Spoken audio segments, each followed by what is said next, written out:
तो प्रभात बच्चों, आज हम पढ़ेंगे पाठ 5 एक बूंद। चलिए आइए इस कविता को पढ़ते हैं। पाठ 5 एक बूंद। यूं निकलकर बादलों की गोद से थी अभी एक बूंद कुछ आगे बढ़ी। बूंद कह रही है अभी मैं बादलों की गोद से निकल रही हूँ, अभी अभी वो बढ़ी है और सोच रही है। सोचने फिर यही जी में लगी, आह क्यों घर छोड़कर मैं यूं बढ़ी। मतलब वो सोचने लगी बूंद कि मैं क्यों छोड़कर अपने घर को आगे बढ़ रही हूँ। देव मेरे भाग्य में है क्या बता, मैं बचूंगी या मिलूंगी धूल में।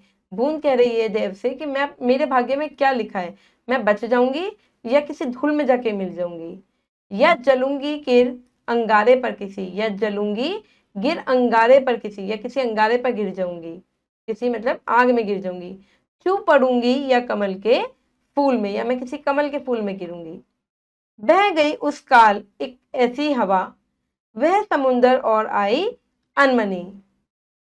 एक सुंदर सीप का मुंह था खुला, वह उसी में जा पड़ी मोती बनी। उस दिन ऐसी हवा चली कि वो जो बूंद थी वो इस सीप में गिर गई और क्या बन गई, मोती बन गई। लोग यूं ही हैं झिझकते सोचते जबकि उनको छोड़ना पड़ता है घर। लोग ऐसे ही सोचते हैं झिझकते हैं जबकि उनको घर तो छोड़ना ही है, किंतु घर को छोड़ना अक्सर उन्हें बूंद सा कुछ और ही देता है कर।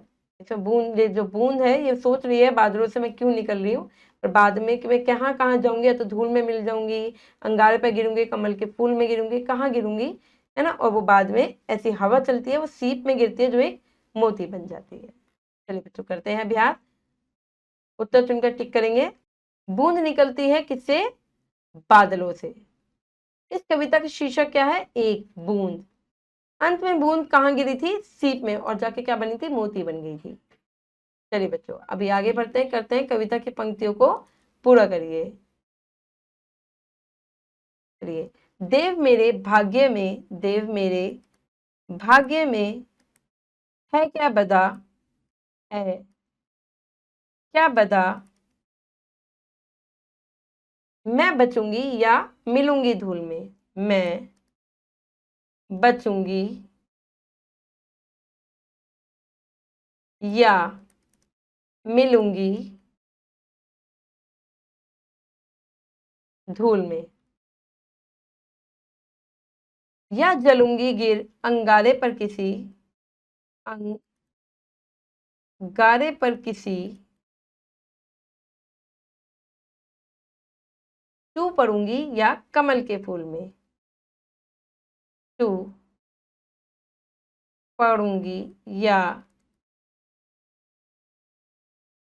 कमल के फूल में। चलिए बच्चों आगे बढ़ते हैं, करते हैं निम्नलिखित को सुमेल कीजिए। मैं बचूंगी या मिलूंगी धूल में, किंतु घर को छोड़ना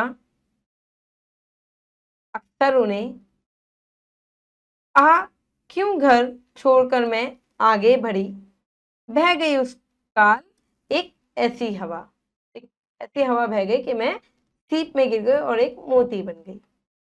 तो ये व्याकरण है, ये आपको खुद से करनी है।